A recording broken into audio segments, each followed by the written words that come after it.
أعوذ بالله من الشيطان الرجيم. بسم الله الرحمن الرحيم. الحمد لله الذي أنزل على عبده الكتاب ولم يجعل له عوجا قيما لينذر بأسا شديدا من لدنه ويبشر المؤمنين الذين يعملون الصالحات أن لهم أجرا حسنا ماكثين فيه أبدا وينذر الذين قالوا اتخذ الله ولدا ما لهم به من علم ولا لآبائهم كبرت كلمة تخرج من أفواههم إن يقولون إلا كذبا فلعلك باخع نفسك على آثارهم إن لم يؤمنوا بهذا الحديث أسفا إنا جعلنا ما على الأرض زينة لها لنبلوهم أيهم أحسن عملا وإنا لجاعلون ما عليها صعيدا جرزا أم حسبت أن أصحاب الكهف والرقيم كانوا من آياتنا عجبا إذ أوى الفتية إلى الكهف فقالوا ربنا آتنا من لدنك رحمة وهيئ لنا من أمرنا رشدا فضربنا على آذانهم في الكهف سنين عددا ثم بعثناهم لنعلم أي الحزبين أحصى لما لبثوا أمدا نحن نقص عليك نبأهم بالحق إنهم فتية آمنوا بربهم وزدناهم هدى وربطنا على قلوبهم إذ قاموا فقالوا ربنا رب السماوات والأرض لن ندعو من دونه إلها لقد قلنا إذا شططا هؤلاء قومنا اتخذوا من دونه آلهة لولا يأتون عليهم بسلطان بين فمن أظلم ممن افترى على الله كذبا وإذ اعتزلتموهم وما يعبدون إلا الله فأووا إلى الكهف ينشر لكم ربكم من رحمته ويهيئ لكم من أمركم مرفقا وترى الشمس إذا طلعت تزاور عن كهفهم ذات اليمين وإذا غربت تقرضهم ذات الشمال وهم في فجوة منه ذلك من آيات الله من يهد الله فهو المهتد ومن يضلل فلن تجد له وليا مرشدا وتحسبهم أيقاظا وهم رقود ونقلبهم ذات اليمين وذات الشمال وكلبهم باسط ذراعيه بالوصيد لو اطلعت عليهم لوليت منهم فرارا ولملئت منهم رعبا وكذلك بعثناهم ليتساءلوا بينهم قال قائل منهم كم لبثتم قالوا لبثنا يوما أو بعض يوم قالوا ربكم أعلم بما لبثتم فبعثوا أحدكم بورقكم هذه إلى المدينة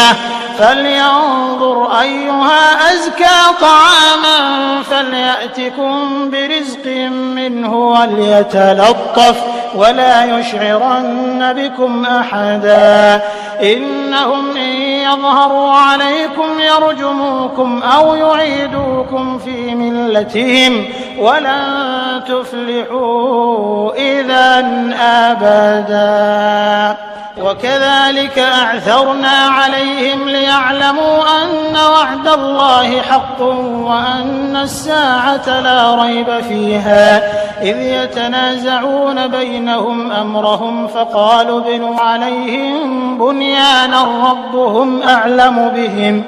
قال الذين غلبوا على أمرهم لنتخذن عليهم مسجدا سيقولون 3 رابعهم كلبهم ويقولون 5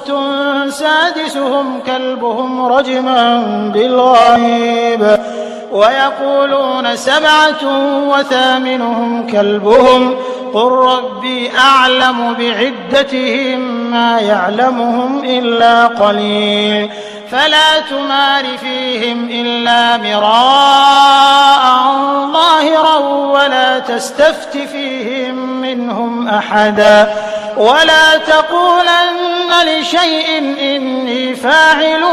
ذلك غدا إلا أن يشاء الله واذكر ربك إذا نسيت وقل عسى أن يهديني ربي لأقرب من هذا رشدا ولبثوا في كهفهم 300 سنين وازدادوا 9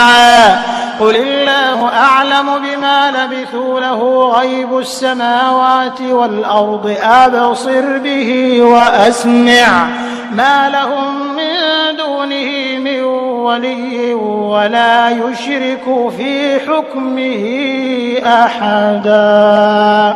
واتل ما أوحي إليك من كتاب ربك لا مبدل لكلماته ولن تجد من دونه ملتحدا واصبر نفسك مع الذين يدعون ربهم بالغداة والعشي يريدون وجهه ولا تعد عيناك عنهم تريد زينة الحياة الدنيا ولا تطع من أغفلنا قلبه عن ذكرنا واتبع هواه وكان أمره فرطا وقل الحق من ربكم فمن شاء فليؤمن ومن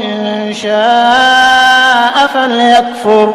إنا أعتدنا للظالمين نارا أحاط بهم سرادقها وإن يستغيثوا يغاثوا بماء كالمهل يشوي الوجوه بئس الشراب وساءت مرتفقا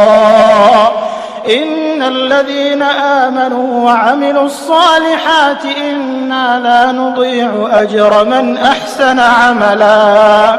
أولئك لهم جنات عدن تجري من تحتهم الأنهار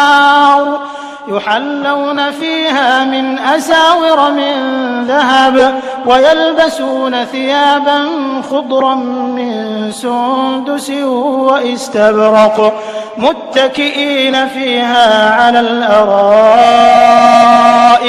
نعم الثواب وحسنت مرتفقا واضرب لهم مثلا الرجلين جعلنا لأحدهما جنتين من أعناب وحففناهما بنخل وجعلنا بينهما زرعا كلتا الجنتين آتت أكلها ولم تظلم منه شيئا وفجرنا خلالهما نهرا وكان له ثمر فقال لصاحبه وهو يحاوره أنا أكثر منك مالا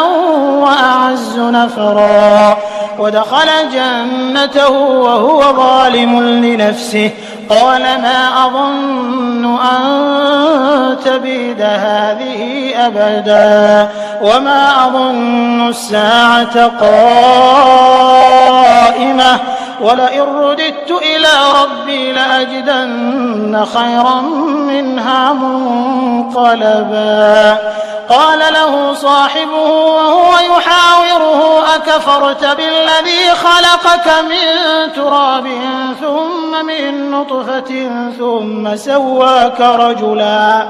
لكن هو الله ربي ولا أشرك بربي أحدا ولولا إذ دخلت جنتك قلت ما شاء الله لا قوة إلا بالله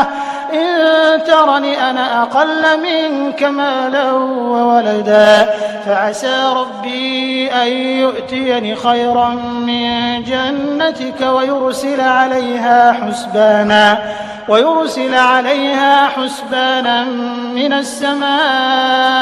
فتصبح صعيدا زلقا أو يصبح ماؤها غورا فلن تستطيع له طلبا وأحيط بثمره فأصبح يقلب كفيه على ما أنفق فيها وهي خاوية على عروشها ويقول يا ليتني لم أشرك بربي أحدا ولم تكن له فئة ينصرونه من دون الله وما كان منتصرا هنالك الولاية لله الحق هو خير ثوابا وخير عقبا واضرب لهم مثل الحياة الدنيا كماء إن أنزلناه من السماء فاختلط به نبات الأرض فأصبح هشيما تذروه الرياح وكان الله على كل شيء مقتدرا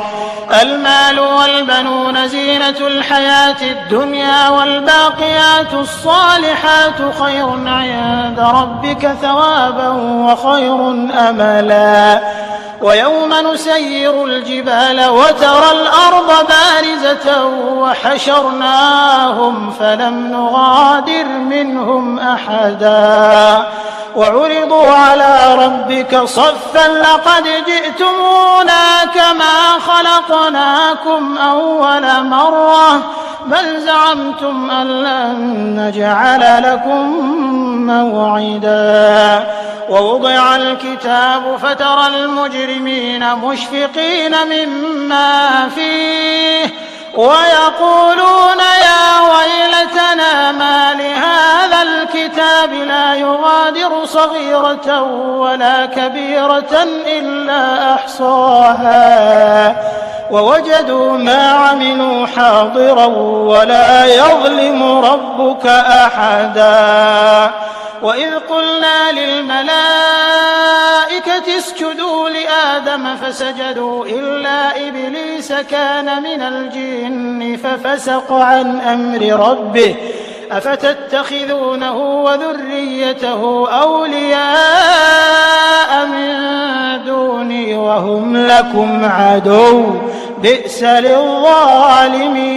بدلا ما أشهدتهم خلق السماوات والأرض ولا خلق أنفسهم وما كنت متخذ المضلين عضدا ويوم يقول نادوا شركائي الذين زعمتم فدعوهم فلم يستجيبوا لهم وجعلنا بينهم موبقا ورأى المجرمون النار فظنوا أنهم مواقعوها ولم يجدوا عنها مصرفا ولقد صرفنا في هذا القرآن للناس من كل مثل وكان الإنسان أكثر شيء جدلا وما منع الناس أن يؤمنوا إذ جاءهم الهدى ويستغفروا ربهم إلا أن تأتيهم سنة الأولين أو يأتيهم العذاب قبلا وما نرسل المرسلين إلا مبشرين ومنذرين ويجادل الذين كفروا بالباطل ليدحضوا به الحق واتخذوا آياتي وما أنذروا هزوا ومن أظلم ممن ذكر بآيات ربه فأعرض عنها ونسي ما قدمت يداه إنا جعلنا على قلوبهم أكنة أن يفقهوه وفي آذانهم وقرا وإن تدعهم إلى الهدى فلن يهتدوا إذا أبدا وربك الغفور ذو الرحمة وربك الغفور ذو الرحمة لو يؤاخذهم بما كسبوا لعجل لهم العذاب بل لهم موعد لن يجدوا من دونه موئلا وتلك القرى أهلكناهم لما ظلموا وجعلنا لمهلكهم موعدا وإذ قال موسى لفتاه لا أبرح حتى أبلغ مجمع البحرين أو أمضي حقبا فلما بلغا مجمع بينهما نسيا حوتهما فاتخذ سبيله في البحر سربا فلما جاوزا قال لفتاه آتنا غداءنا لقد لقينا من سفرنا هذا نصبا قال أرأيت إذ أوينا إلى الصخرة فإني نسيت الحوت وما أنسانيه إلا الشيطان أن أذكره واتخذ سبيله في البحر عجبا قال ذلك ما كنا نبغ فارتدا على آثارهما قصصا فوجدا عبدا من عبادنا آتيناه رحمة من عندنا وعلمناه من لدنا علما قال له موسى هل أتبعك على أن تعلمني مما علمت رشدا قال إنك لن تستطيع معي صبرا وكيف تصبر على ما لم تحط به خبرا قال ستجدني إن شاء الله صابرا ولا أعصي لك أمرا قال فإن اتبعتني فلا تسألني عن شيء حتى أحدث لك منه ذكرا فانطلقا حتى إذا ركبا في السفينة خرقها قال أخرقتها لتغرق أهلها لقد جئت شيئا إمرا قال ألم أقل إنك لن تستطيع معي صبرا قال لا تؤاخذني بما نسيت ولا ترهقني من أمري عسرا فانطلقا حتى إذا لقيا غلاما فقتله قال أقتلت نفسا زكية بغير نفس لقد جئت شيئا نكرا قال ألم أقل لك إنك لن تستطيع معي صبرا قال إن سألتك عن شيء بعدها فلا تصاحبني قد بلغت من لدني عذرا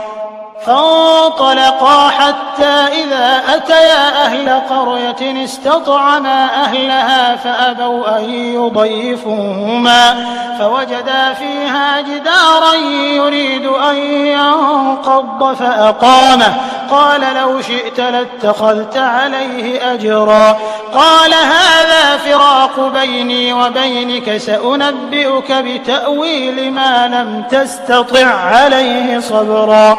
أما السفينة فكانت لمساكين يعملون في البحر فأردت أن أعيبها وكان وراءهم ملك يأخذ كل سفينة غصبا وأما الغلام فكان أبواه مؤمنين فخشينا أن يرهقهما طغيانا وكفرا فأردنا أن يبدلهما ربهما خيرا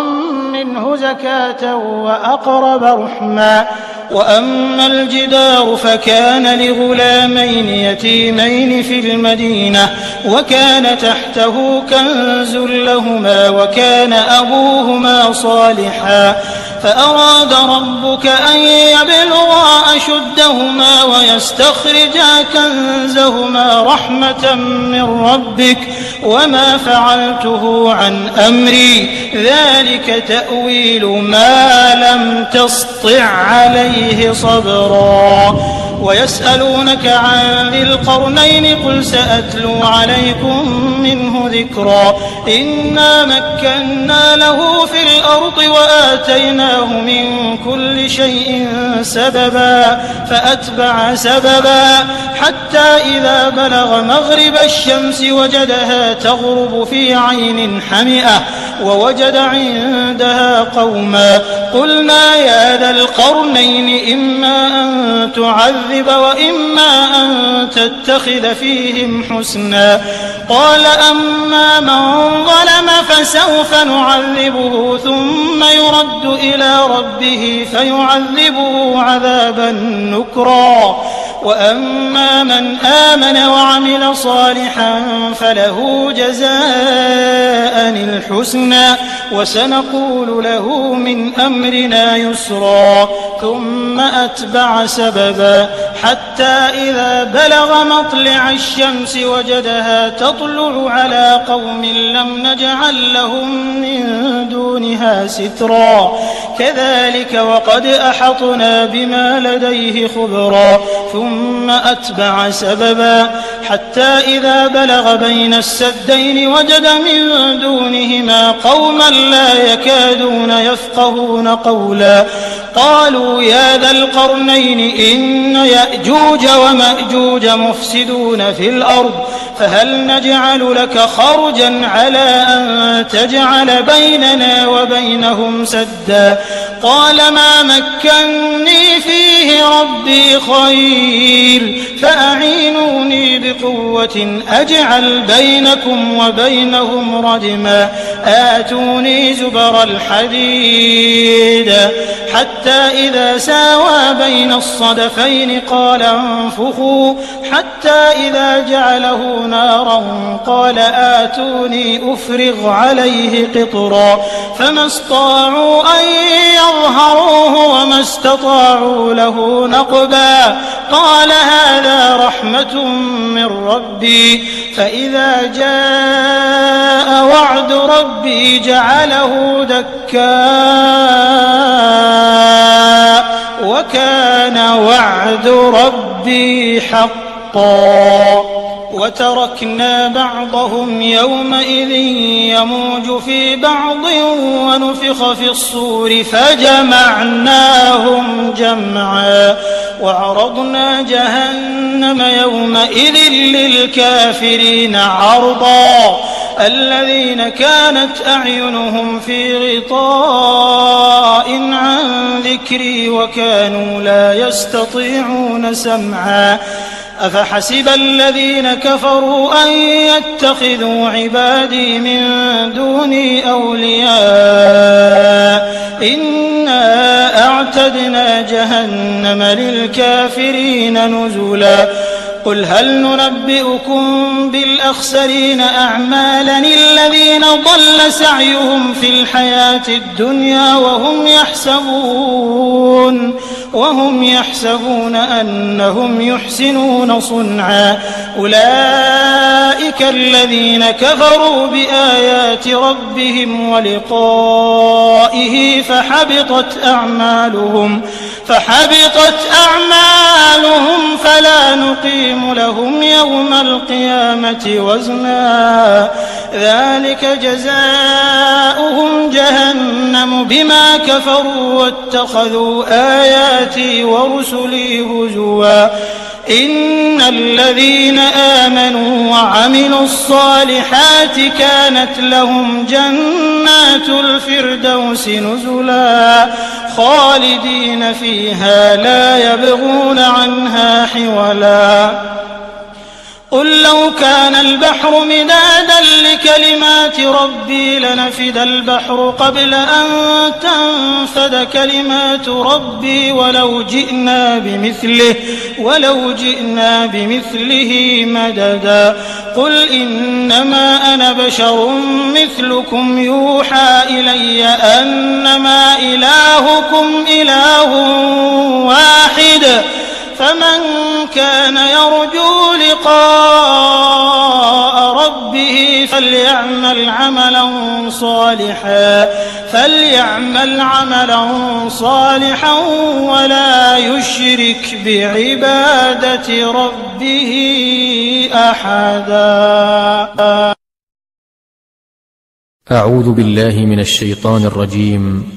بسم الله الرحمن الرحيم. الحمد لله الذي أنزل على عبده الكتاب ولم يجعل له عوجا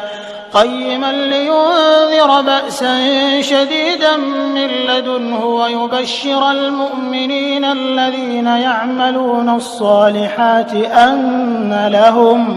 أن لهم أجرا حسنا ماكثين فيه أبدا وينذر الذين قالوا اتخذ الله ولدا ما لهم به من علم ولا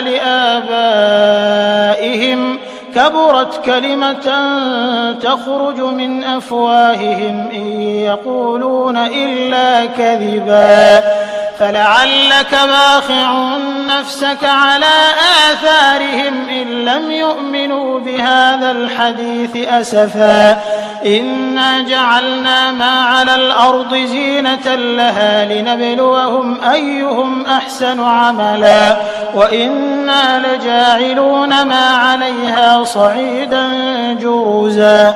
أم حسبت أن أصحاب الكهف والرقيم كانوا من آياتنا عجبا إذ أوى الفتية إلى الكهف فقالوا ربنا آتنا من لدنك رحمة وهيئ لنا من أمرنا رشدا فضربنا على آذانهم في الكهف سنين عددا ثم بعثناهم لنعلم أي الحزبين أحصى لما لبثوا أمدا. نحن نقص عليك نبأهم بالحق إنهم فتية آمنوا بربهم وزدناهم هدى وربطنا على قلوبهم إذ قاموا فقالوا ربنا رب السماوات والأرض لن ندعو من دونه إلها لقد قلنا إذا شططا هؤلاء قومنا اتخذوا من دونه آلهة لولا يأتون عليهم بسلطان بين فمن أظلم ممن افترى على الله كذبا وإذ اعتزلتموهم وما يعبدون إلا الله فأووا إلى الكهف ينشر لكم ربكم من رحمته ويهيئ لكم من أمركم مرفقا وترى الشمس إذا طلعت تزاور عن كهفهم ذات اليمين وإذا غربت تقرضهم ذات الشمال وهم في فجوة منه ذلك من آيات الله من يهد الله فهو المهتد ومن يضلل فلن تجد له وليا مرشدا وتحسبهم أيقاظا وهم رقود ونقلبهم ذات اليمين وذات الشمال وكلبهم باسط ذراعيه بالوصيد لو اطلعت عليهم لوليت منهم فرارا ولملئت منهم رعبا وكذلك بعثناهم ليتساءلوا بينهم قال قائل منهم كم لبثتم قالوا لبثنا يوما أو بعض يوم قالوا ربكم أعلم بما لبثتم فبعثوا أحدكم بورقكم هذه إلى المدينة فلينظر أيها أزكى طعاما فليأتكم برزق منه وليتلطف ولا يشعرن بكم أحدا إنهم إن يظهروا عليكم يرجموكم أو يعيدوكم في ملتهم ولن تفلحوا إذا أبدا. وكذلك أعثرنا عليهم ليعلموا أن وعد الله حق وأن الساعة لا ريب فيها إذ يتنازعون بينهم أمرهم فقالوا ابنوا عليهم بنيانا ربهم أعلم بهم قال الذين غلبوا على أمرهم لنتخذن عليهم مسجدا سيقولون 3 رابعهم كلبهم ويقولون 5 سادسهم كلبهم رجما بالغيب ويقولون 7